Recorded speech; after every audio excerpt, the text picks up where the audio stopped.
Bonjour, bonjour à tous, bienvenue. Vous êtes déjà 14. On va attendre que tout le monde arrive. Enfin, un petit peu plus en tout cas, 18. N'hésitez pas à nous faire un petit coucou dans le chat.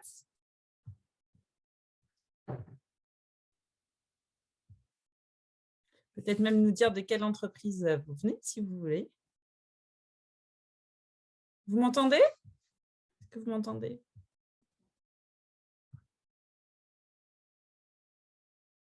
Yes.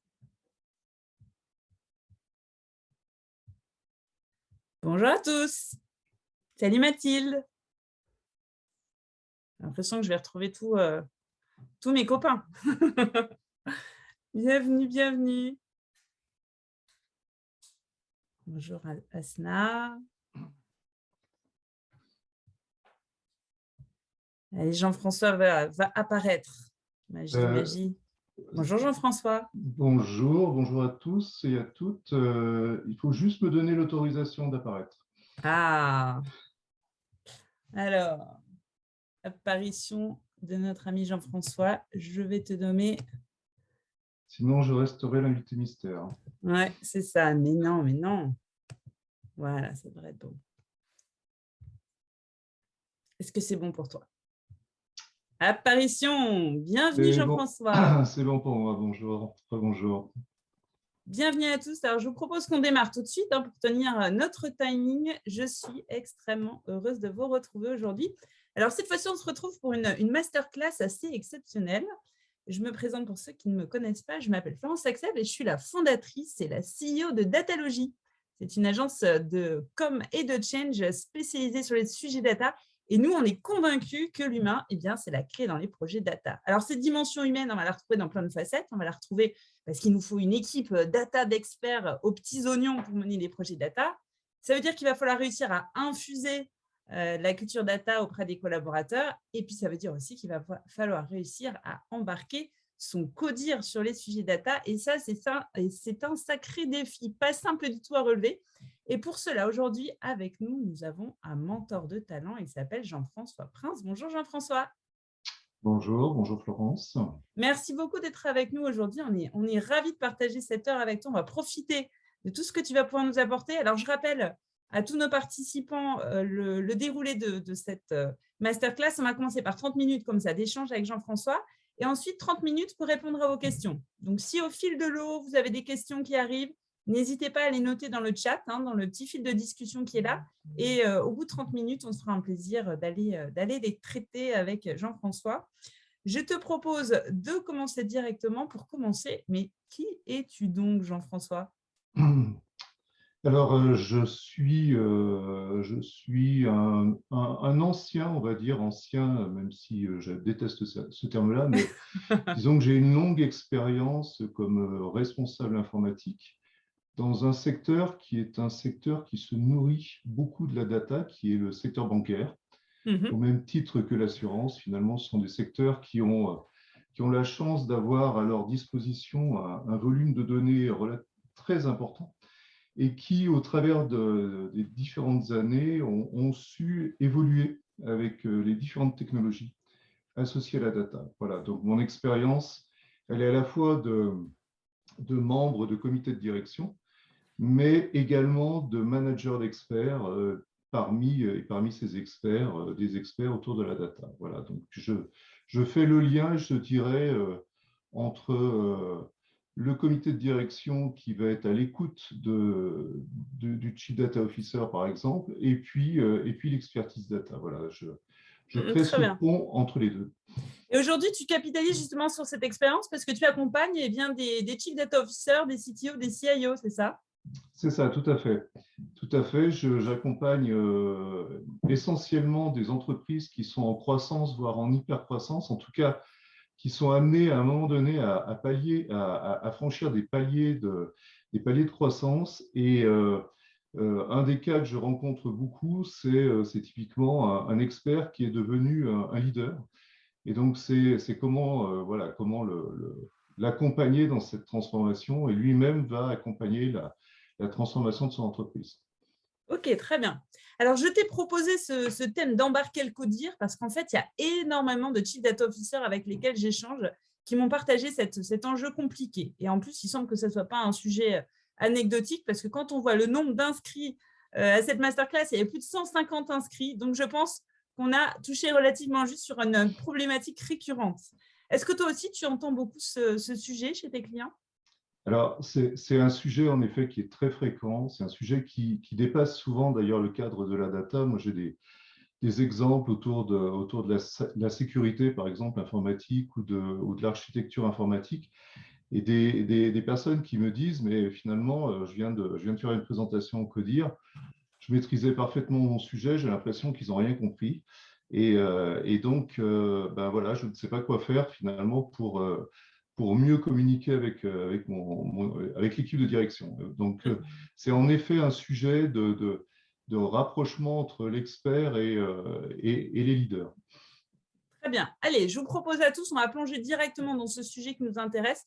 On va commencer par le point de départ. Qu'est-ce qui différencie un CODIR d'une autre instance? Je pense que c'est assez important qu'on le rappelle pour essayer de bien comprendre comment ça fonctionne pour la suite. Alors, c'est vrai que c'est une instance dans une entreprise qui est assez particulière puisqu'elle elle regroupe finalement autour de la même table l'ensemble des fonctions de l'entreprise. Et ce qui est intéressant, c'est que quelle que soit l'entreprise dans laquelle finalement on va intervenir, on va travailler, on va retrouver la plupart du temps à peu près les mêmes fonctions réparties dans un comité de direction. Donc c'est vraiment une instance qui est très particulière puisque on a des métiers différents, des compréhensions différentes. On n'a pas par nature des spécialistes de la data autour de la table. Zut. Euh, ouais, c'est pas un comité de pilotage data, en effet, un comité de direction. Et donc, une des difficultés, c'est de pouvoir s'adresser à des personnes qui ont des niveaux de compréhension différents, mais surtout des centres d'intérêt très, très différents. Et c'est un des enjeux, c'est comment réunir autour d'un sujet tel que la data, finalement, des personnes dont les préoccupations du moment sont sans doute très éloignées de ce sujet-là. Très bien. Est-ce qu'on peut identifier peut-être 3 grands degrés de sensibilité d'un CODIR au sujet data? S'il y avait comme ça un petit schéma avec trois niveaux, tu dirais quoi?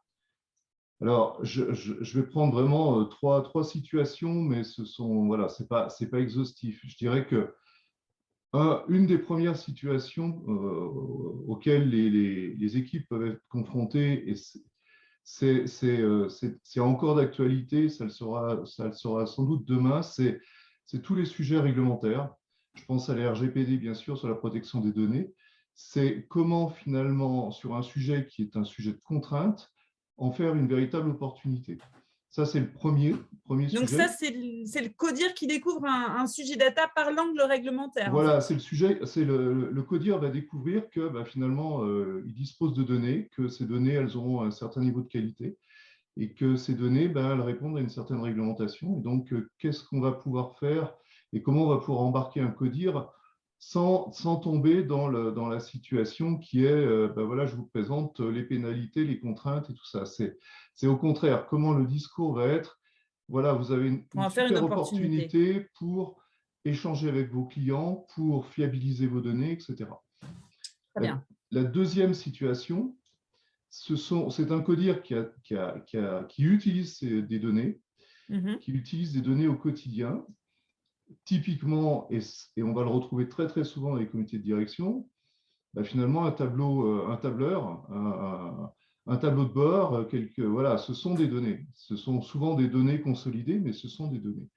Et donc, bah souvent, les comités de direction en particulier sont habitués à utiliser leur univers de données. Et donc, la deuxième situation, c'est de venir sur un sujet qui est très technique, qui est par exemple, je ne sais pas moi, faire évoluer une infrastructure autour des data. C'est pas forcément le sujet qui va les passionner et en même temps, ils savent très bien que tous les jours, ils utilisent des données. Donc voilà, ça c'est la deuxième configuration. Et puis la troisième configuration, c'est le cas d'entreprise, et on l'a vécu dans la banque et dans l'assurance, pour reprendre ces exemples-là, C'est le cas où, typiquement, voilà, il y avait la mise en place de DataWare pendant de longues années, et à un moment donné, on se dit, mais il y a un potentiel aujourd'hui qui est ouvert grâce au big data, grâce au data lake.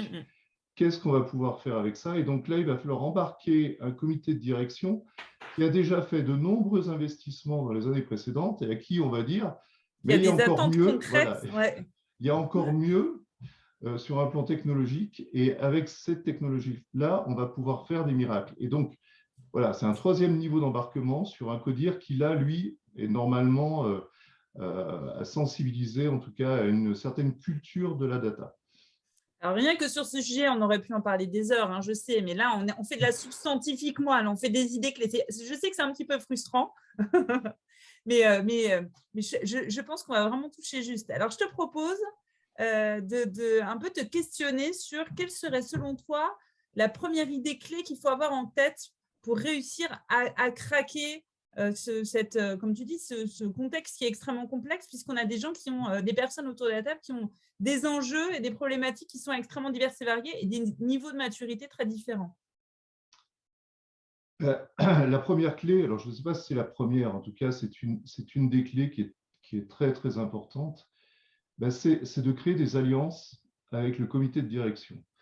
Alors, créer des alliances, c'est quoi? C'est le fait de se rapprocher du comité de direction.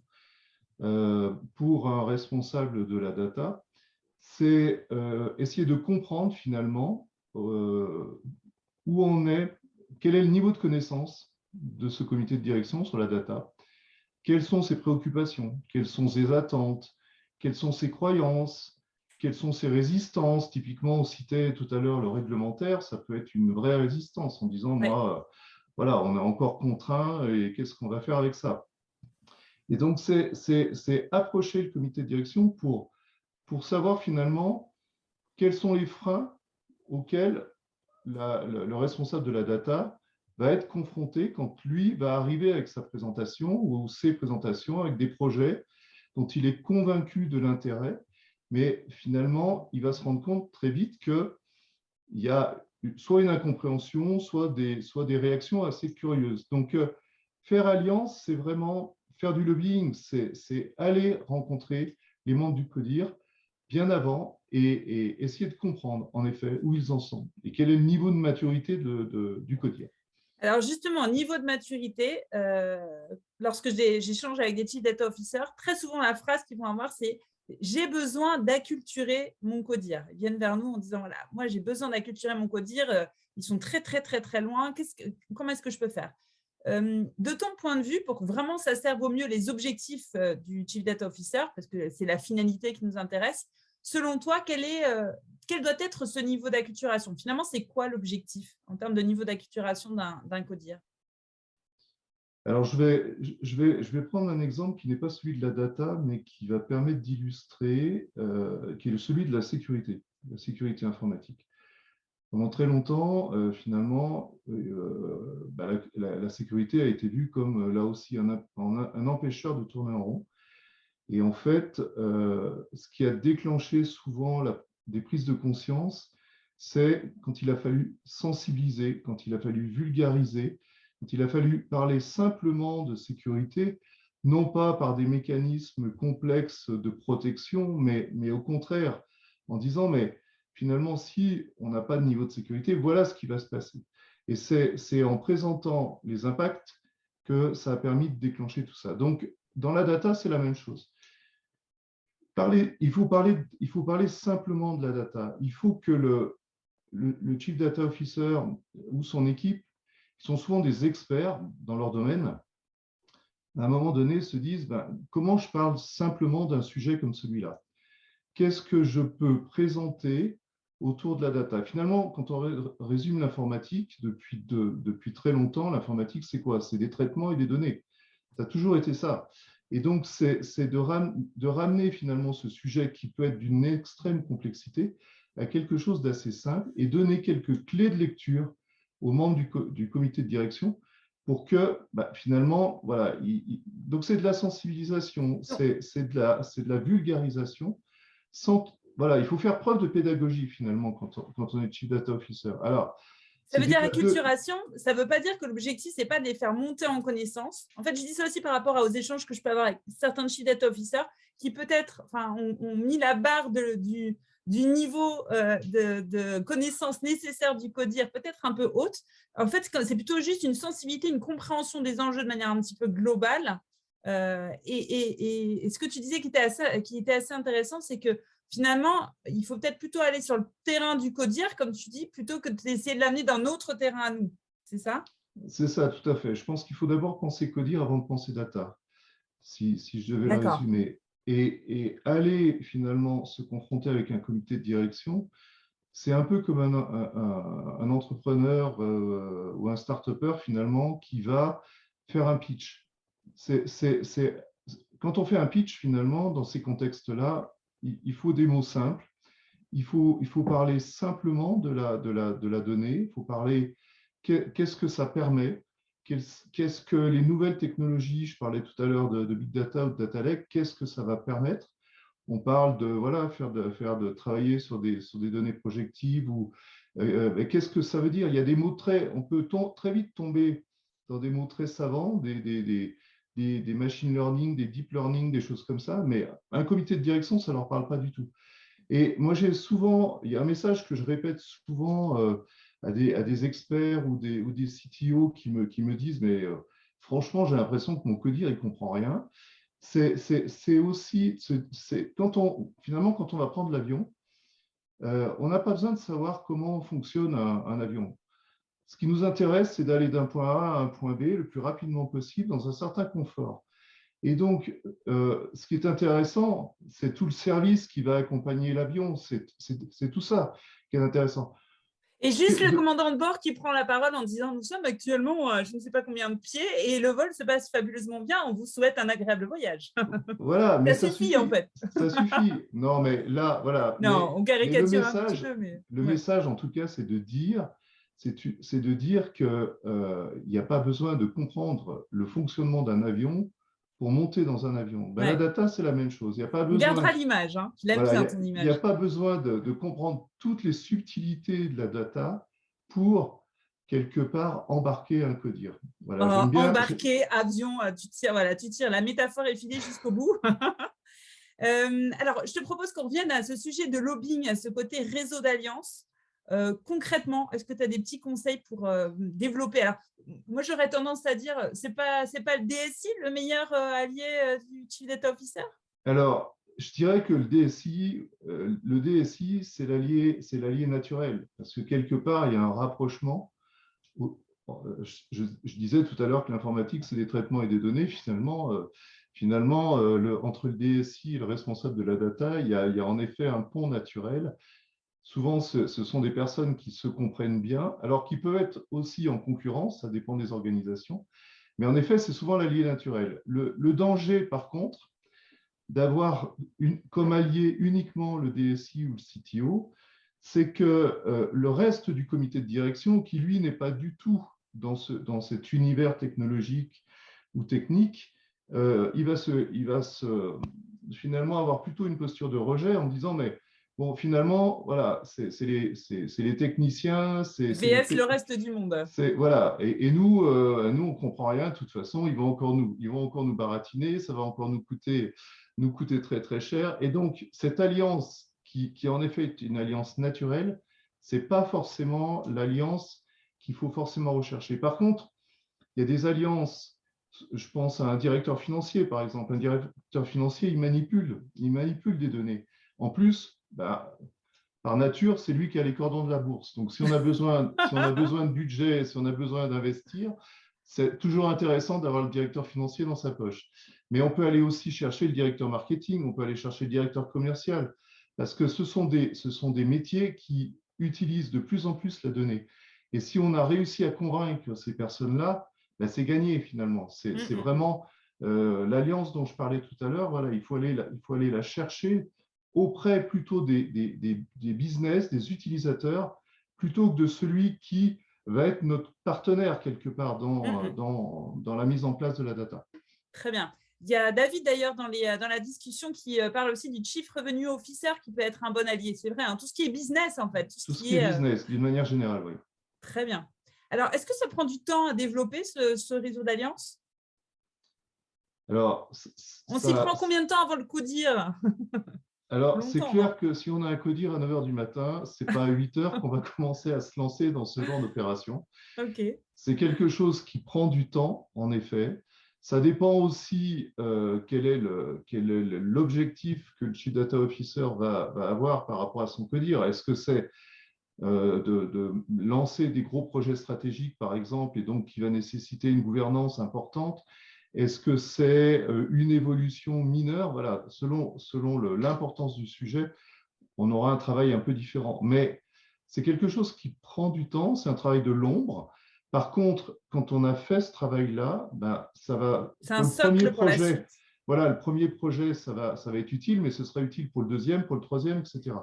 Et donc, c'est vraiment une habitude qu'il faut avoir. Alors, ça veut dire que le Chief Data Officer, certes, c'est un spécialiste des données, mais c'est aussi ben, quelque part quelqu'un qui va faire preuve de communication, de diplomatie. C'est quelqu'un qui va être capable de pitcher. C'est quelqu'un, voilà. Donc, on va aller chercher des compétences qui dépassent clairement juste et je dis juste Bien avec sûr, beaucoup bien de sûr. respect pour les experts en data, mais qui dépassent le C'est cadre de vraiment la des soft data. skills. Ouais. Du Ouais, tout à leadership, fait. en fait. C'est-à-dire celui Du des membres leadership, du CODIR, le talent des membres du CODIR. voilà. D'ailleurs, quand on a préparé cet échange, tu me disais, d'ailleurs, c'est l'une des particularités souvent des membres du CODIR, c'est que c'est souvent pas les plus experts, chacun dans leur verticale, mais par contre, ils ont ces qualités de leadership, cette capacité à embarquer. Enfin, voilà. Donc, l'idée, c'est de jouer avec les mêmes clés qu'avec lesquelles eux travaillent, en fait. Tout à fait. Et il y a aussi un autre élément qu'il faut prendre en compte, et là, ça va dépendre des organisations, ça va dépendre des entreprises, mais la question, c'est de savoir finalement quelle est la position d'un Chief Data Officer par rapport à un comité de direction en termes de positionnement hiérarchique. C'est-à-dire que plus finalement le Chief Data Officer sera près du CODIR, plus ce sera facile, clairement. Par contre, finalement, une entreprise, ça fonctionne par cercle très, très souvent. Le CODIR étant un premier cercle, mais voilà, il y a d'autres cercles derrière. Et donc, l'idée, c'est de se faire, voilà, de pouvoir se rapprocher le plus possible du comité de direction et d'user quelque part, là aussi, d'utiliser les relais qu'on peut avoir dans d'autres cercles qui vont pouvoir nous permettre justement de créer cette alliance avec le comité de direction. Très bien. Et comme tu dis, en plus, ça dépend des positions hiérarchiques des uns et des autres, donc ce n'est pas forcément simple. Ça veut dire que quand on prend un poste de Chief Data Officer, le premier travail à faire, c'est ce travail un peu de diplomatie diplomatique, de comprendre les cercles d'influence, de faire une sorte de mapping. C'est vraiment pas anecdotique pour la suite. Ben, je dirais que dans le Chief Data Officer, le premier mot est important. Euh, voilà, c'est vrai que c'est un responsable de la data, mais c'est aussi, voilà, c'est aussi un manager, c'est aussi un leader, c'est aussi quelqu'un qui va entraîner d'autres experts, c'est quelqu'un qui doit être capable justement de converser avec des leaders. Et donc, oui, ça fait partie du registre et des compétences du Chief Data Officer. Très bien. Alors ça, c'est le mode lobbying. Je pense qu'on l'a tous bien noté. OK. On parlait tout à l'heure de la problématique de se mettre au niveau de connaissance du CODIR. Ça, c'est vraiment pas simple, surtout quand on est un expert technique. Hein. Ça, je le vois beaucoup chez les Chief Data Officers avec lesquels je peux échanger. Concrètement, comment est-ce qu'on peut s'y prendre? Allez, on imagine, la semaine prochaine, on a tous là, parmi tous ceux qui sont avec nous aujourd'hui, un CODIR où on va devoir aller présenter, porter un projet parce qu'on a besoin de débloquer des budgets. De manière très pratique, ce serait quoi tes astuces, Jean-François, que tu nous conseillerais? Alors, déjà, c'est la première question, c'est pourquoi on y va. C'est de jamais finalement oublier la raison pour laquelle on se présente devant un comité de direction. Euh, Sauf si le comité de direction vous demande de faire une information sur la data ou une sensibilisation, c'est particulier. Mais admettons qu'on soit dans le cadre d'un projet, c'est toujours de se rappeler pourquoi on est là. Est-ce qu'on est là pour obtenir un budget? Est-ce qu'on est là pour obtenir des ressources dans les différentes directions métiers, par exemple, business? Est-ce qu'on est là pour obtenir justement des garanties qu'on pourra engager tel et tel projet ou telle et telle dépense? Donc, première chose, c'est quoi, pourquoi je suis là, c'est quoi le message, qu'est-ce que j'attends finalement de mon comité de direction. Est-ce que c'est une décision budgétaire, une décision de gouvernance, une décision technique, peu importe. Donc ça, c'est le premier point. Le deuxième, je parlais de pitch tout à l'heure, c'est quelque part de s'entraîner à pitcher avec des Comme mots une simples. start-up qui vient devant des investisseurs pour leur dire voilà, de défendre son projet et en fait leur donner envie d'investir dedans. Finalement, c'est la même mécanique. C'est la même mécanique. C'est la même mécanique. Et une des erreurs, très souvent, moi j'ai des experts ou dans les différents domaines d'expertise qui me disent je ne comprends pas parce que cette presse, on l'a travaillée, on l'a retravaillée avec les équipes, c'était aux petits oignons, les schémas étaient super clairs, on a tout mis, on y a rajouté le Magic Quadrant du Gartner, comme ça on est sûr de rien avoir oublié. Et en fait, quand on arrive devant le comité de direction, quelque part, on a l'impression que oui, le message ne passe pas. Donc, une des astuces, c'est de ne pas s'entraîner devant ses propres experts. Ah bon? Et oui, c'est-à-dire que, parce que eux, ils risquent de nous dire, non, mais il faut rajouter ça. Il manque ça, il manque ça. Tu as t'as pas parlé ça. de… Tu as oublié tel détail, tu as oublié tel schéma, tiens, j'ai un super schéma à te présenter, etc. L'objectif, c'est au contraire de simplifier ce qui est complexe. Donc, une des astuces, c'est d'aller voir des personnes qui sont dans d'autres domaines et de s'entraîner finalement à présenter en se disant, voilà, qu'est-ce que tu as compris, qu'est-ce que tu as retenu, est-ce que mon message passe bien? Moi, une des astuces que j'utilise très souvent, c'est la direction de la communication. Parce que la direction de la communication, ce n'est pas des spécialistes de la data par nature, mais en même temps, c'est des gens qui ont le sens du mot, qui ont le sens de la formule. Voilà, tout à l'heure, j'utilisais en effet la métaphore de l'avion, mais c'est utiliser des images pour faire passer des messages. Et le dernière astuce que je pourrais donner, c'est de ne pas hésiter à ouvrir les chakras en regardant ce que font les autres, ce que font les autres entreprises, et en donnant finalement des indications sur le potentiel de la data, la puissance de la data, en regard d'expériences qui ont pu être mises en place dans d'autres entreprises. Ouais. Les comités de direction, il y a toujours un petit sujet d'ego dans les comités de direction, et quand ils entendent dire que leur concurrent ou une entreprise qu'ils connaissent bien ou a déjà ça marche bien. Ça marche bien. Ça. En général, ils sont assez sensibles à l'argument. Ouais. Voilà, donc il ne faut pas hésiter à s'en servir. Il ne faut pas hésiter, certaines fois même, à demander à des membres du CODIR, se dire, on va organiser finalement une visite dans une autre entreprise, sans tomber dans des schémas de concurrence, mais qui va vous montrer ce qu'on est capable de faire. Parce que souvent, finalement, le discours de quelqu'un d'autre aura peut-être plus d'impact que… comme d'habitude. On a besoin d'entendre d'autres personnes. Mais du coup, il faut se servir de ces astuces-là. Il n'y a pas de raison de ne pas s'en servir. Ouais. Il y a vraiment un côté stratégique. Il faut avoir une approche un peu de stratège. Alors, quand on a préparé cet échange, tu m'as sorti une phrase, je l'adore ta phrase. Alors, tu m'as dit, si on sort d'un CODIR en ayant la sensation qu'on s'est fait plaisir, il y a bonne chance qu'on soit passé à côté. Si on sort d'un CODIR et qu'on est frustré, ça, c'est plutôt très bon signe. C'est un peu la substantifiquement de ce que tu viens de nous partager. Oui, c'est vrai que moi, j'ai très, très souvent des experts, des Chief Data Officers, des RSSI, qui me disaient, mais on a présenté un truc… on s'est éclaté. On s'est éclaté, on a dit tout ce qu'on voulait dire. Voilà, on a présenté, on avait 32 slides, on les a tous passés, c'est génial. Et puis, quand on écoute le comité de direction, le message, c'est de dire, je ne sais même pas pourquoi ils sont venus, je n'ai rien compris. De toute façon, c'est toujours incompréhensible avec eux.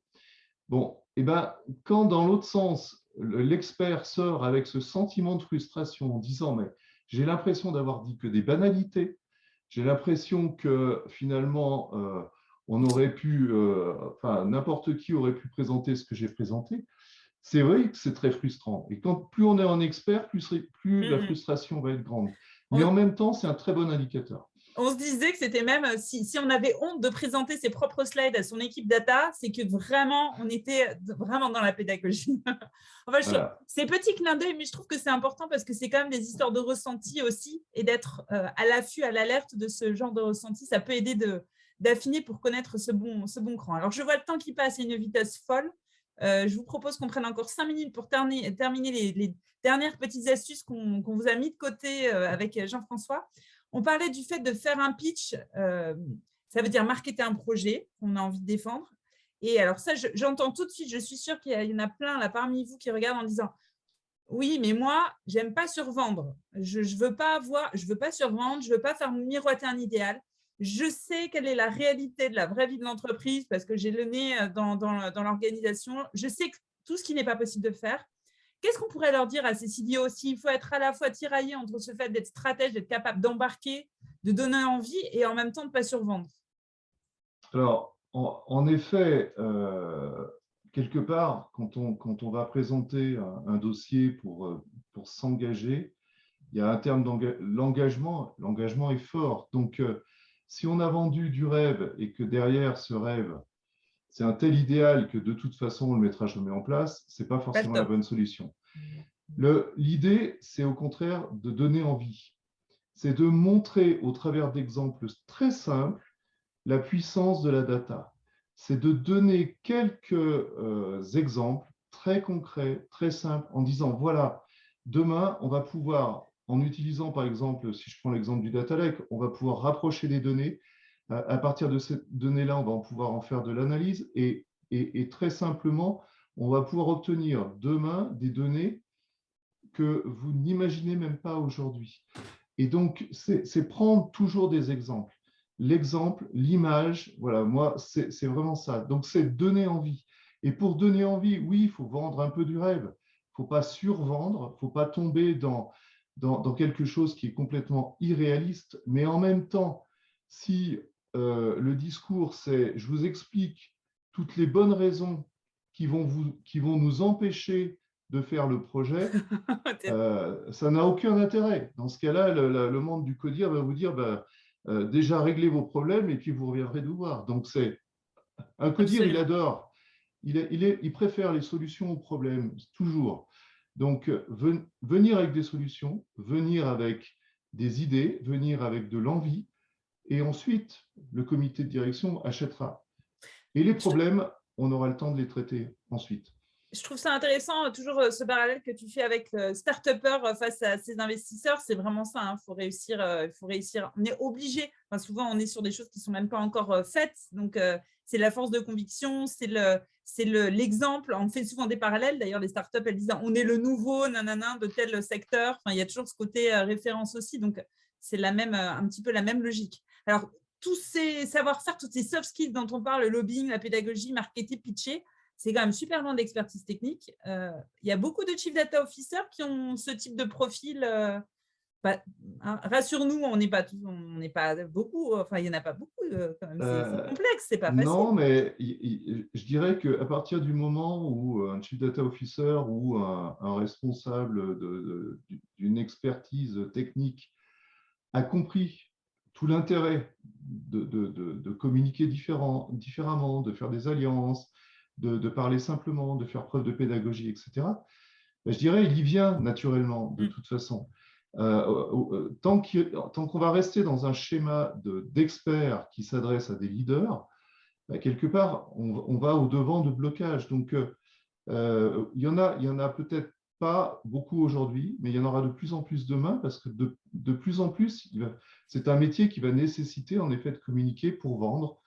Et il faut convaincre. Voilà, il faut convaincre comme un start-upper qui a une idée et qui va essayer d'obtenir auprès d'investisseurs ou de fonds voilà, tous les budgets nécessaires. Ben, c'est la même démarche. Il faut qu'ils misent. Il faut qu'ils misent sur le projet data. Il faut miser s'il y a une image à garder, c'est celle de l'avion.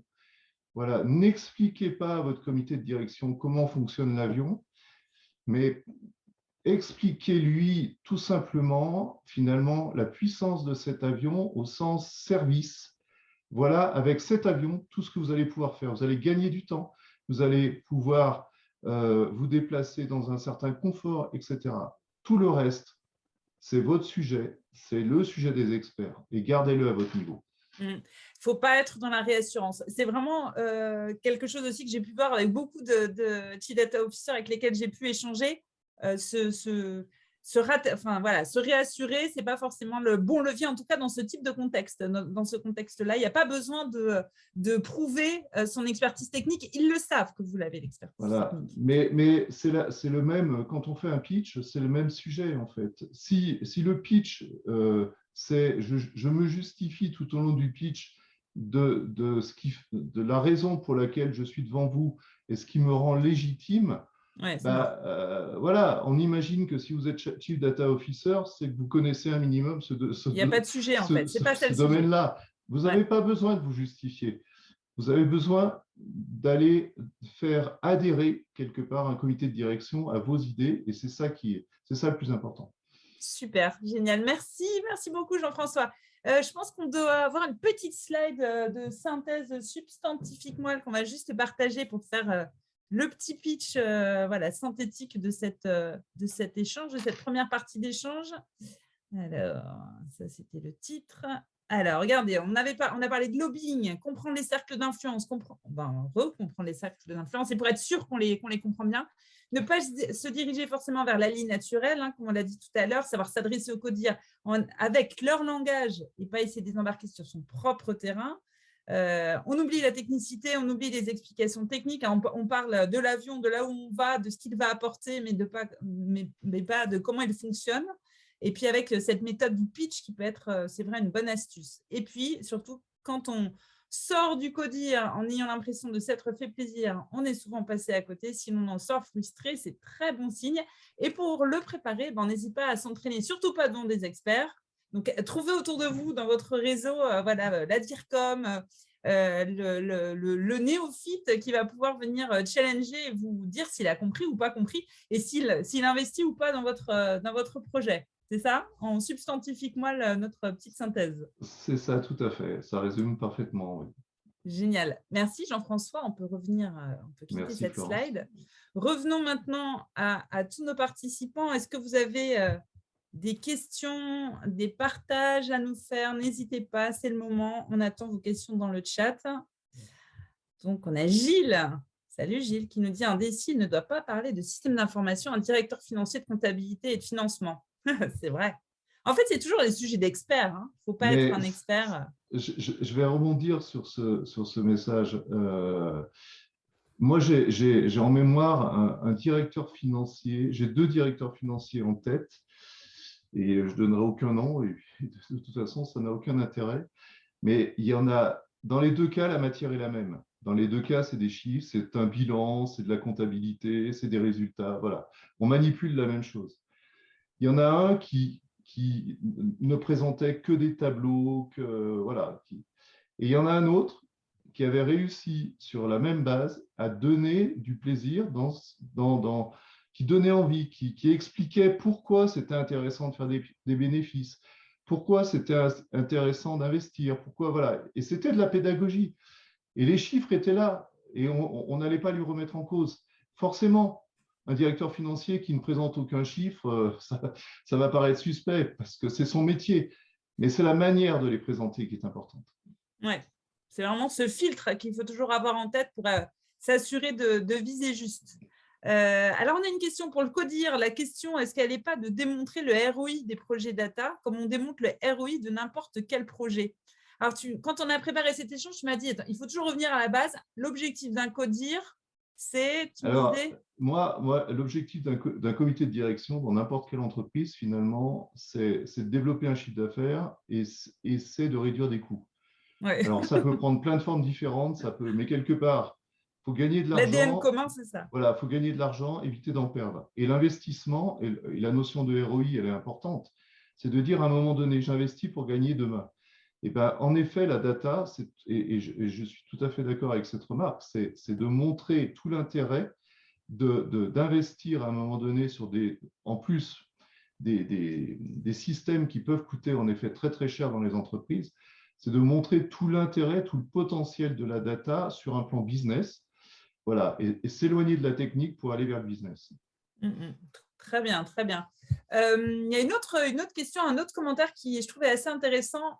On me dit, quand on tombe, il aimait bien l'image de l'avion qui s'envole, mais il dit le problème, c'est que des fois, il y a des problèmes de qualité des données qui empêchent que l'avion décolle, et on a besoin du CODIR pour changer les manières de travailler. Alors, comment est-ce qu'on peut réussir à embarquer ils veulent que l'avion décolle, mais ils restent à terre et on leur dit qu'ils ne sont pas prêts de décoller.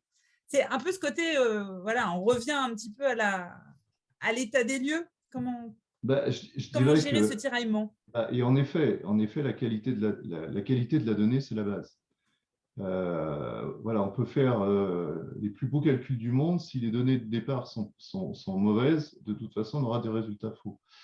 Donc, oui, il faut sensibiliser un comité de direction sur l'importance de fiabiliser des données, l'importance de sécuriser la collecte des données. Voilà, ça, c'est, je dirais, la base même autour de la data.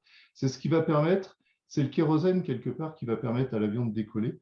Et donc, ça, pour moi, ça fait partie des éléments en termes de pédagogie où on ne peut pas passer à côté.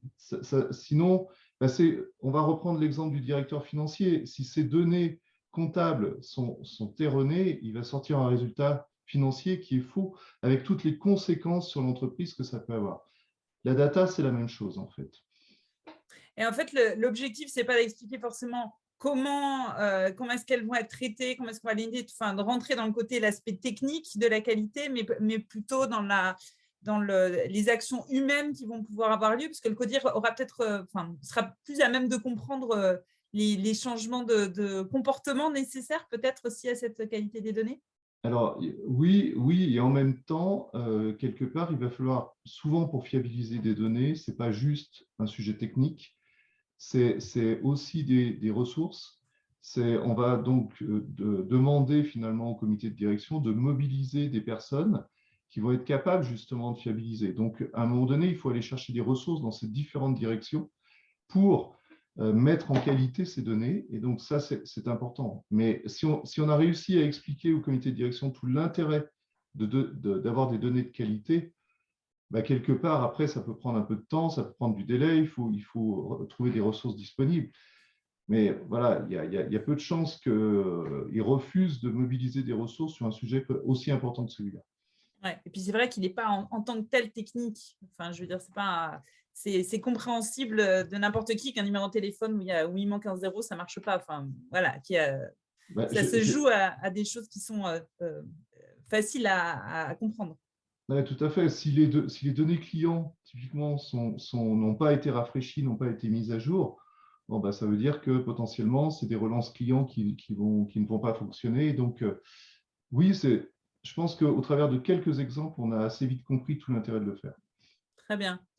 Alors, est-ce que vous avez d'autres questions? N'hésitez pas dans le chat, c'est le moment. On a Jean-François avec nous encore quelques minutes. Profitez-en.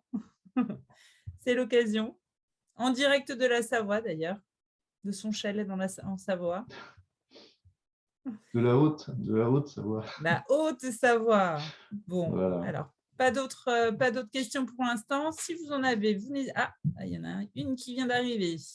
Alors, j'occupe ce type de poste dans le secteur public, collectivité territoriale. Il n'est pas question de ROI de business. Non. Et donc, les leviers pour mobiliser le CODIR sont uniquement basés sur ce que peut faire la data pour nos secteurs d'activité et son influence sur la transformation. Est-ce que tu as peut-être un petit commentaire par rapport à ça? Oui, tout à fait. Tout ce qui est, c'est vrai que dès qu'on est dans le secteur public ou dans l'associatif, voilà, où le rapport en effet au ROI est différent, c'est par l'exemple.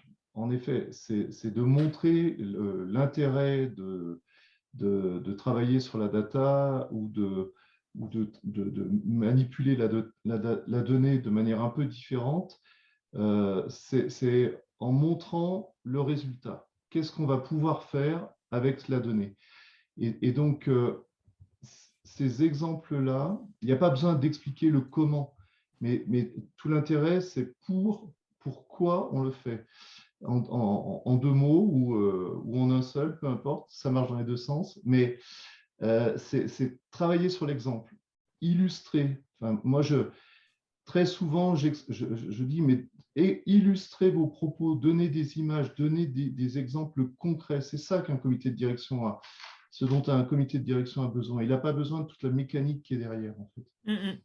Et puis finalement, le ROI, des fois, c'est un ROI business, chiffre d'affaires, mais ça peut être un ROI d'impact, en fait. Quelle que soit la structure, il y a une recherche de ROI. À partir du moment où il y a un investissement.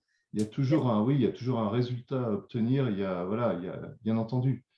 Mais c'est de prendre, il faut adapter quelque part au secteur dans lequel on est, parce que le vocabulaire va être en effet différent. Mais c'est vrai qu'il y a toujours un résultat, il y a toujours un intérêt. Enfin, voilà, le mot intérêt, il est valable pour tout. C'est quoi l'intérêt de le faire, en fait? Il y a Marie-Hélène qui nous pose une question. Elle nous demande, une fois qu'on a embarqué le CODIR, souvent c'est le cran d'en dessous qui est un petit peu plus difficile à embarquer. Alors, il y a les métiers et puis on parle aussi souvent du middle management qui est plus difficile encore à toucher. Comment est-ce qu'on fait pour réussir à infuser? Alors, ça sera carrément le sujet d'une autre masterclass à mon avis. Mais si tu avais une idée, un petit partage, en partant du CODIR peut-être, en capitalisant dessus. Je dirais que le middle management, en effet, lui,